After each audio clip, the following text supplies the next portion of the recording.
সেইভাবে দোকানদাররা যাতে বিপদে না পড়ে ট্রেড কমিটি করা হয়েছে। মিষ্টির দোকানদারদের নিয়েও আমি মিটিং করেছি, অনেক বড় মিটিং। স্বর্ণ ব্যবসায়ীরা, কাপড়ের ব্যবসায়ীরা, বাসনের ব্যবসায়ীরা, আমরা এখন ইন্ডাস্ট্রিতে নাম্বার 1 ইন ইন্ডিয়া। আমাদের এখানে লেদার হাব সারা ভারতবর্ষ থেকে চলে এসছে। বামতলা মেয়েরা খুব ব্যাগ কিনতে ভালোবাসে। অনেক সময় আপনারা ব্র্যান্ড দেখে কেনেন, জানেন ব্যাগগুলো তৈরি করে কারা? তৈরি করে আমাদের ওয়ার্কাররা। আর এটা যখন এক্সপোর্ট হয়ে চলে যায় তখন একটা ব্র্যান্ড বসে যায়।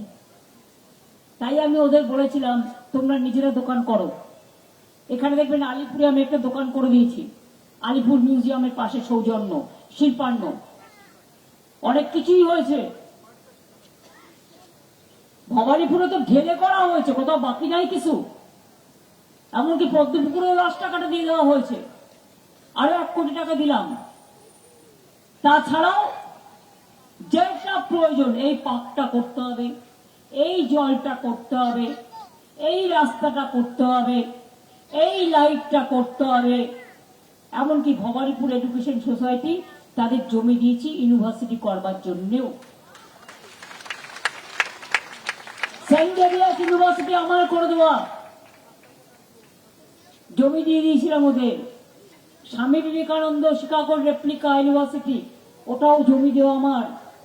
আমরা যেমন জগন্নাথ ধাম করেছি, দুর্গা অঙ্গন করছি, শিলিগুড়িতে একটা মহাকাল মন্দির করছি, যত বিখ্যাত শিবলিঙ্গ আছে সব ওখানে নিয়ে আসবো।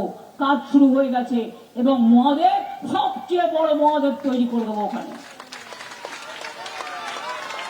আমাকে জৈন ভাই বোনেরা মানস্তম্ভ উদ্বোধনের দিন বলেছিলেন তার একটা মহাবীর জৈনের একটা মন্দির করবেন, তার জায়গাও আমি ব্যবস্থা করে দিয়েছি।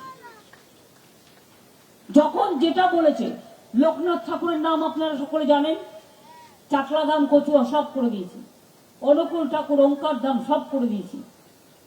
ফুল্লরা মা সতীপীঠ, মা তারা, মা কালী, ভবতারিণী মা দক্ষিণেশ্বর, স্বামী বিবেকানন্দের বাড়ি কিনে দেওয়া, নিবেদিতার বাড়ি কিনে দেওয়া, এগুলো কেউ করেনি, এগুলো সবটাই আমরা করেছি, আমাদের সরকার করেছে। আমাদের সরকারের পারফরমেন্স দেখেই মনে রাখবেন ইউনাইটেড নেশনসের পাবলিক অ্যাওয়ার্ড নাম্বার 1 আমরা পেয়েছিলাম। দুর্গা পুজোয় ইনট্যাঞ্জিবল হেরিটেজের তকমা বাংলায় পেয়েছে। যে বাংলায় বিজেপি এসে বলতো মমতাজি তো দুর্গা পূজা করনে নেই দেতা হ্যায়, কি মোটা ভাই বলেছিল কি বলেনি? ममता जी तो सरस्वती पूजा करने नहीं देता है, बस तुम डांडी नाचता है, डांडिया नाच के देखो। ममता जी तो डांडी भी करता है, पंजाबी के साथ होली भी डांस करता है। सबकिছু আমরা শিখিনি, পারি না, কিন্তু একটা আইডিয়া তো আছে। আমাদের সংস্কৃতির একটা দিক হচ্ছে বাথরুমে গেলেও দেখবেন গুনগুন করে একটা গান গায়। সব গানই আমরা ভালোবাসি। আর ছোটবেলায় তো রবীন্দ্র জয়ন্তী করতাম যখন ছোট ছিল। এখন কি অভিষেকরা যখন ছোট ছিল আমি ওদের এই শিক্ষাটা দিয়েছিলাম, 25শে বৈশাখ পালন করো, নজরুল জয়ন্তী পালন করো, গুরু নানকের জন্মদিন পালন করো। আর আপনারা শুনলে খুশি হবেন, আমার পরিবারে সব কমিউনিটির লোকেরা আছে। মেয়েরা বিয়ে হয়েছে নিউ জেনারেশনে, কারো পাঞ্জাবির সাথে, কারো গোর্খার সাথে, কারো অন্যান্য কমিউনিটির সাথে একেবারে। আর আমার বাড়িতে 3টে তপশিলি মেয়েও আছে, মনে রাখবেন তারাও আমার সহচর হিসেবে কাজ করে। আমি মনে করি মাটির মানুষদের মধ্যে যে প্রাণের স্পন্দন পাওয়া যায় সেই স্পন্দন কোথাও পাওয়া যায় না। ওদের আমি মানুষ করি, চাকরি দিই, বিয়ে দিয়ে দিই, তাও সত্ত্বেও ওরা আমার সাথে থাকে। সবাইকে দাঁড় করিয়ে দিই, ছোটবেলায় নিয়ে এসে মানুষ করি, তারপরে তাকে চাকরি দিই, তারপরে তাকে বিয়ের ব্যবস্থা করে দিই। তো কখনো তো আমি দেখি না যে ও তপশিলি। এ তো বিজেপিকে জিজ্ঞেস করো না। আমি ইভেন আমার চর্ম যারা তৈরি করে তাদের জন্য একটা হাব করে দিয়েছি। প্রত্যেকটা জেলায় জেলায় ট্রেড কমিটি করে দেওয়া হয়েছে, চেম্বার্স করে দেওয়া হয়েছে। জোর জুলুম নয়, ভালোবেসে মানুষকে জয় করতে হয়।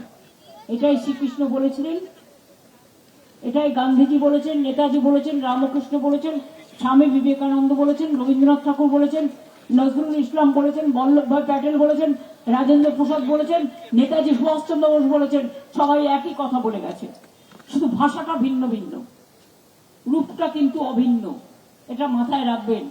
তাই আপনাদের সকলকে বলবো, বিজেপির কুচ্ছ অপপ্রচার আর টাকার কাছে কেউ মাথা নত করবেন না। ওই টাকাটা কালো টাকা, ওইটা নিলে এমন পাপ হবে যে আগামী দিন বুঝবেন 5 টাকা নিতে গিয়ে 5 লক্ষ টাকা ঘর থেকে বেরিয়ে গেছে। এবিপি আনন্দ, এগিয়ে থাকে, এগিয়ে রাখে।